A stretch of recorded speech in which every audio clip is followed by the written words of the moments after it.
When I was a kid, there was a joke that was told about Columbus, or maybe it was about mnemonics, those devices used to help you memorize something. In it, the little boy who has trouble memorizing the seminal event in American history, the European discovery of the Americas, was given a rhyme to help him remember the date. And the rhyme went like this. In 1492, Columbus sailed the ocean blue. The boy was told to memorize the short rhyme and repeat it to the teacher the next day. The next day, the boy reported to the teacher and said with confidence, in 1493, Columbus sailed the deep blue sea. Sometimes our attempts to teach history go awry. In this little story, there was no attempt to deceive or conceal or distort or deflect or minimize historical events. There was only the attempt to memorize a date. And that went wrong. Imagine how wrong things can go when concealment, deception, deflection, and minimizing the destructive effects of historical events enter the picture. The story of Columbus that we learned in elementary school, at my age, was that he was born in the Italian port city of Genoa, that he was passionate about sailing, that when he reached manhood, he dreamed of sailing to the Indies. That's what India and China and the Far East were called then, for the gold and exotic spices that those lands held. And he had the brilliant idea that the long, tortuous land route could be avoided by sailing west instead of trekking east, reaching those exotic lands by sea. We may or may not have been told that Columbus's belief that the world was shaped like a globe was radical for the time. It wasn't, it turns out. All educated people knew that. We were taught that Columbus had difficulty securing funding for the proposed trip, and that after several other sources was able to convince King Ferdinand and Queen Isabella of Spain to fund the journey. Those rulers were guaranteed to retain most of the bounty that was expected. We learned that Columbus outfitted 3 ships for the journey, and that their names were the Nina, the Pinta, and the Santa Maria, and that the Santa Maria was the mothership. We learned that the ships landed somewhere in the Caribbean, and that constituted the discovery of America. We were told that because he believed he had reached the Indies, Columbus called the natives he encountered Indians, a name that has lived on throughout American history in one form or another. I don't recall being told anything about the natives, except possibly that they were peaceful. When we were a bit older, we learned that Columbus made more than one voyage, as many as 4. We learned that he brought back the riches that he found to the king and queen, prompting them to fund other voyages. But most of all, we learned that Columbus was a hero, because without his pioneering voyages, his courage, and his ingenuity, the great country we lived in would have remained undiscovered and uncivilized. Today, we would call this sanitized history. It's a selective telling of an event or series of events that elevates certain aspects and minimizes or completely deletes other aspects. If everything about our past is good, patriotism is easy. It requires mental effort, psychic effort, spiritual effort to believe in the founding principles of a nation while also admitting the negative aspects of our history, sometimes disturbing, shocking, even disgusting aspects of that history. Some of you may know the name Samuel Eliot Morison. He was an American historian, also well known as a maritime historian. He was a lifelong Bostonian, born and raised on Beacon Hill, and a professor at Harvard University for 40 years. He wrote a 2-volume history of the European discovery of America, a 15-volume history of the United States Navy, and won a Pulitzer Prize in 1955 for his book, Christopher Columbus, Mariner, which I will be using as a text for today's sermon. If you've wandered down the mall that separates the east and westbound lanes of Commonwealth Avenue in Boston, you've probably seen the impressive bronze statue of him in sailor's oilskin erected in the Exeter Fairfield block. His 200-page book on Columbus ends with a paragraph that sums up Morrison's evaluation of Columbus. Its essence is summed up in these 2 sentences. He had his faults and his defects, but they were largely the defects of the qualities that made him great. His indomitable will, his superb faith in God, and his own mission as the Christ-bearer to lands beyond the seas. His stubborn persistence, despite neglect, poverty, and discouragement. But there was no flaw, no dark side, to the most outstanding and essential of all his qualities, his seamanship. Columbus is a Latinized version of the navigator's name. His birth name sounds strange to us. Cristoforo Colombo, a 16th century Genovese. In modern-day Italian, it's Cristoforo Colombo. Yes, similar to Colombo, the shambling TV detective. He was born in what was then the Republic of Genoa. His native language is presumed to have been a Genoese dialect. According to Columbus himself, he went to sea at the age of 14.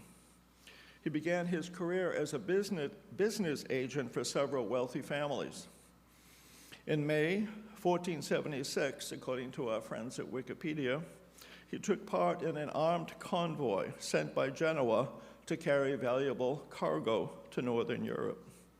It appears that he was ambitious, willing to travel to make his fortune. In 1478, on behalf of one of his wealthy Portuguese patrons, he went on a sugar-buying trip to Madeira. The next year, at age 28, he married the daughter of a Portuguese nobleman.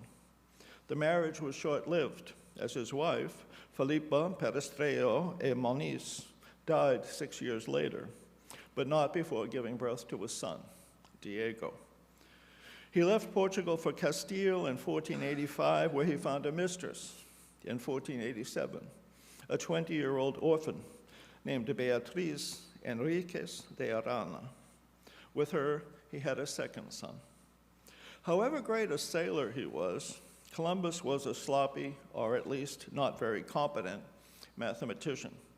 His petition to King John II of Portugal for funding a voyage west of the Indies was rejected on the impeccable grounds that his estimate of the distance to be traveled was only 25% of the actual distance.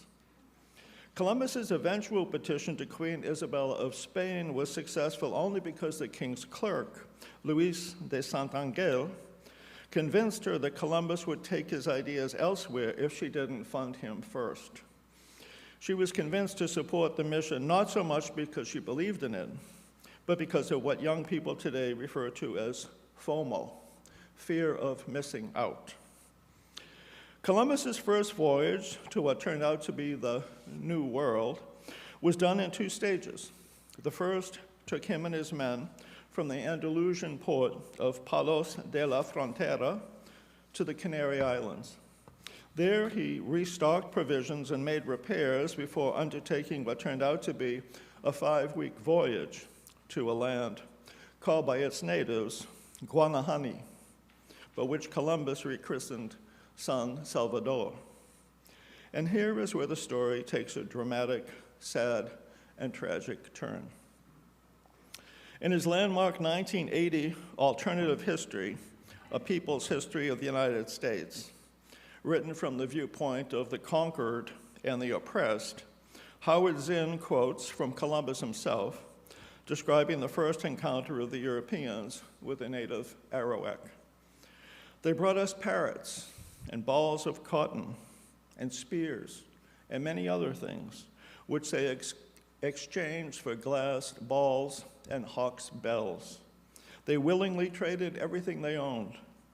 They were well built, with good bodies and handsome features. They do not bear arms and do not know them. For I showed them a sword, and they took it by the edge and cut themselves out of ignorance. They have no iron. Their spears are made of cane. They would make fine servants. With 50 men, we could subject them all and make them do whatever we want. And that's just the beginning. A lengthier quote, this time from Morrison's biography of Columbus. For almost a year, the Columbus brothers, Brother Bartholomew traveled to Hispaniola in 1494 on a voyage funded by the Spanish crown, were occupied with subjugating and organizing Hispaniola in order to obtain as much gold as possible.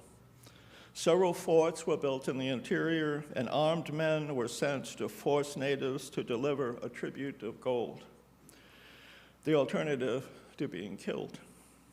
Every Indian 14 years old or upward had to pay 4 hawk's bells full of gold dust annually. Caciques, the native chiefs, had to pay about the equivalent of $225 or 45 guineas every month.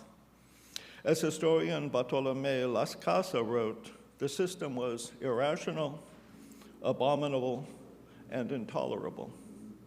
After the Indians handed over the gold ornaments which they had accumulated over several generations, the only way they could get enough to pay the tribute was by continual, unremitting labor, washing grains of gold out of the gravel streams or clearing the land of trees and sluicing it. Even after the tribute was cut down 50%, it was impossible, for the most part, to fulfill. Indians took to the mountains where the Spaniards hunted them with hounds. Many who escaped their torturers died of starvation. Others took cassava poison to end their miseries. By 1508, a census showed that 60,000 of the estimated 1492 population of 250,000 were still alive, although the Bahamas and Cuba had been raided to obtain more slaves. 50 years later, not 500 remained. The cruel policy initiated by Columbus and pursued by his successors resulted in complete genocide. Morrison's words. Bartolomé Las Casas came to the Americas with the Spanish as a young priest. He participated in the conquest of Cuba as a young man, but became disgusted with the treatment of the natives by the conquerors, and devoted the last part of his life to describing the life of native people as he first encountered them and documenting the shameful way that they were treated by the Europeans. Here's how he described relations between the sexes. Marriage laws are non-existent. Men and women alike choose their mates and leave them as they please, without offense, jealousy, or anger.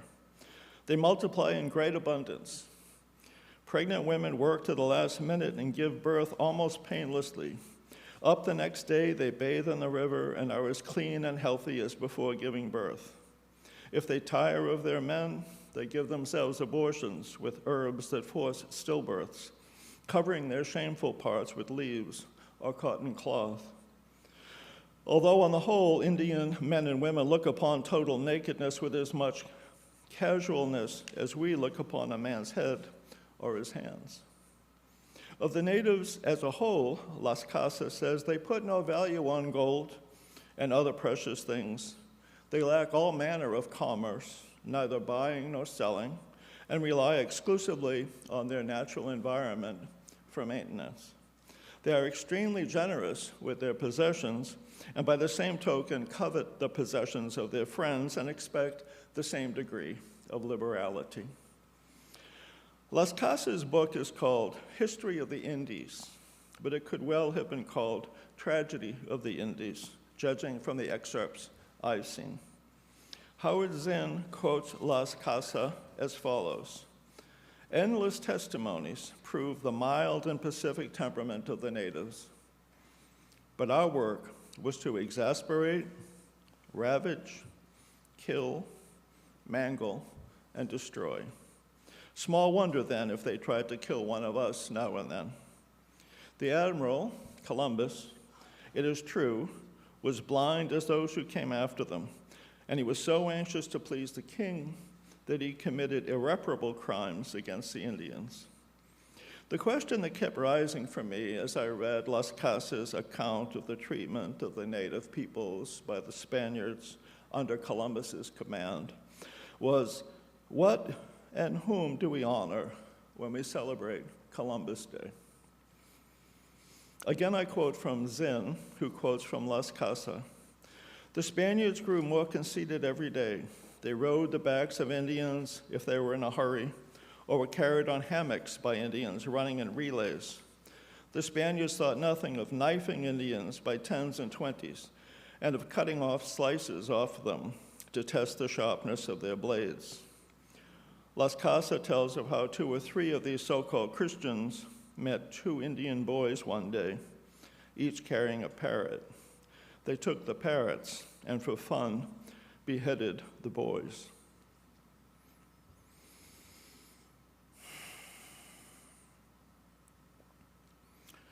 When the Indians ran off to the hills to escape the violence, they were found and killed. They were forced to work in mines for the golds that barely existed. After each 6 or 8 months in the mines, which was the time required of each crew to dig enough gold for the melting, up to 1/3 of the men died. The mines were miles away from the villages, so husbands and wives were separated for long months at a time. Las Casas says when they met, they were so exhausted and depressed on both sides, they ceased to procreate. As for the newly born, they died early because their mothers, overworked and famished, had no milk to nurse them. And for this reason, while I was in Cuba, 7,000 children died in 3 months. Some mothers even drowned their babies from sheer desperation. In this way, husbands died in the mines, wives died at work, and children died from lack of milk. And in a short time, this land, which was so great, so powerful, and fertile, was depopulated. My eyes have seen these acts so foreign to human nature, and now I tremble as I write. Whom do we honor when we celebrate Columbus Day? The atrocities documented by Bartolomé Las Casas should have been made known to us when we studied American history, if not in elementary school, then in high school and college. Las Casas' account is over 500 years old. It's not as if such truths were unknown to historians. Gradually now, these stories are becoming more well-known. I have to believe that the unveiling of these truths has, in large part, been responsible for the understanding that the lives of the indigenous people before the arrival of Columbus to the New World were lives worth honoring, holding a humanity that should have been honored rather than brutalized. 10 states now celebrate Indigenous Peoples Day, on the day that had traditionally been set aside to honor the arrival of Columbus to the Americas. 6 of those states have stopped observing Columbus Day entirely. The other 4 recognize both Columbus Day and Indigenous Peoples Day as worthy of celebration. The District of Columbia celebrates Indigenous people, but not Columbus. Last year, for the first time, an American president, Joe Biden, formally recognized Indigenous Peoples Day on behalf of the United States government. Several communities in Massachusetts will celebrate Indigenous people tomorrow, but the state itself will not. There are celebrations worth attending, though, including right here in Plymouth County. I invite you to join me tomorrow at 11 a.m. at Christ Church in Plymouth, where the Reverend Canon Cornelia Eaton, Canon to the Ordinary in the Episcopal Church in Navajo Land, will lead a morning symposium of sacred listening and responding, lunchtime conversations, and a worship service of lament and commitment. If you can't make it in person, you can view a live stream of the program and service by visiting the YouTube channel and Facebook page for Christ Church Plymouth, beginning at 11 a.m. If you wish to attend the events in person, you need to register in advance, and today, of course, is the last day for doing that. You can find the information on the website for Christ Church Plymouth.